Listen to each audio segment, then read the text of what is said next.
Bonjour à tous.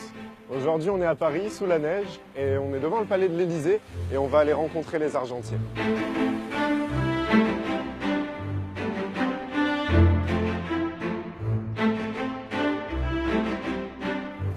Bonjour Monsieur Guénaud. Bonjour, bienvenue. Merci beaucoup d'accueillir le pôle gastronomique ici au palais de l'Élysée. Vous êtes argentier? Tout à fait. Est-ce que vous pouvez me dire en quoi votre métier conduit au rayonnement de la présidence de la République à l'international? Quand on parle de l'Élysée, c'est la vitrine de la France. Mais que ce soit les fleurs, que ce soit les nappes, que ce soit la cuisine, la pâtisserie, c'est un ensemble. C'est sûr. Donc on représente toutes les industries françaises, que ce soit la maison Pufforca, la maison Christophe, la manufacture de Sèvres, Baccarat, la Lique, etc., etc. Vous êtes vraiment représentatif de ce qu'on sait faire dans les arts de la table à la française. Pour vous, les arts de la table, qu'est-ce que ça évoque? Les arts de la table, ça évoque déjà le patrimoine français, la culture française. Ici à l'Élysée, on fait donc pour le plat et le fromage un service à la française. Les invités se servent dans les plats que présentent les maîtres d'hôtel. Il n'y a qu'en France où on fait ce genre de distinction. C'est un rôle d'influence sur les convives autour de la table? Nous sommes dans de la gastrodiplomatie, Oui. donc ça engendre certainement des contrats derrière. Donc il faut que la table soit parfaite, que ce soit minutieux, mais encore une fois, c'est un ensemble. Tout doit être parfait, tout le temps, partout. Est-ce que vous voulez bien nous présenter les coulisses de cette gastrodiplomatie? Je vais vous emmener au service argenterie. Parfait, Nous allons je voir vous ça. suis.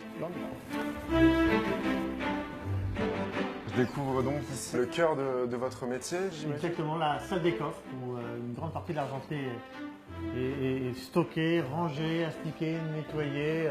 On a des choses qui ont été créées en 1924 et qui sont restées ici en 1945. Très bien. L'argenterie officielle est gravée République française, RF, comme sur les verres Baccarat ou certaines assiettes qui sont gravées avec le M de Napoléon. On a des rescapés du château des Tuileries, on a des choses qui datent de Napoléon III. Donc à nous de décider à quel moment on met ce genre de vaisselle. C'est le privilège de votre métier en soi. C'est tout à fait un grand privilège de pouvoir choisir la vaisselle, l'argenterie, la verrerie, en discuter avec le chef de cuisine, en discuter avec les fleuristes, en discuter avec les lingères. Comment est-ce que ça fonctionne pour un dîner d'État, du début de votre intervention jusqu'à la fin du service? Donc au départ, le chef de cuisine déjà fait des propositions à monsieur, madame. Oui. Choisissent une entrée, un plat, un dessert.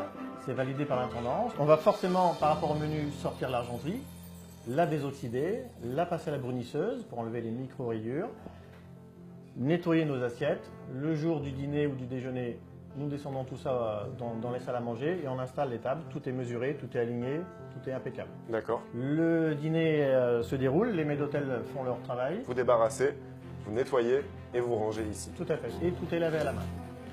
Donc c'est assez lourd quand même, parce qu'on est sur du massif, le modèle de la maison Pufforca, donc on est sur de l'argenterie 76%.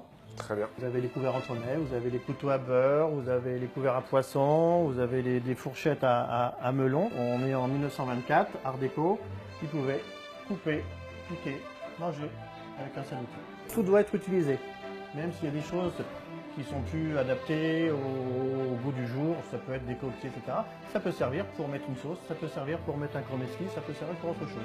À nous d'utiliser le patrimoine. Oui, à votre charge, en collaboration avec les maîtres d'hôtel et le chef de cuisine, de décider qu'est-ce qui va le mieux valoriser la table finalement. Donc là, je vous ai montré un coffre en argent. Je vais vous montrer maintenant un coffre avec du vermeil qui sert pour le dessert, pour les dîners d'apparat. Donc les cuillères, les fourchettes, les couteaux, les saupoudreuses. La saupoudreuse? Tout à fait. Qui a été créée en 1924. Pour les fruits, pour les desserts. Toujours pour le service à la française évidemment. Exactement, avec un joli geste.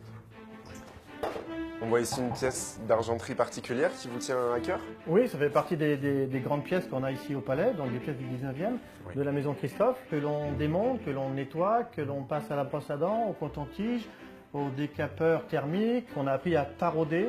On voit qu'au fil des années, vous avez dû élargir vos compétences par nécessité sur un métier qui est presque de la joaillerie à ce niveau-là. Tout à fait. Cette pièce, elle a quelle utilité?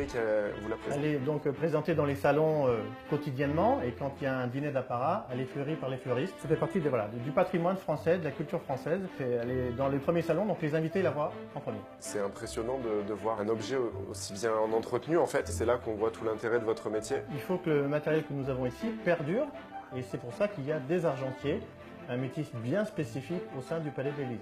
Vous nous avez accueillis avec une très bonne humeur, on a passé un super moment avec vous, une belle discussion autour de pièces magnifiques et autour d'un métier magnifique. Je vous remercie vraiment pour ce moment-là Je vous en prie. et je vous souhaite de passer une très bonne journée. Merci, à très bientôt.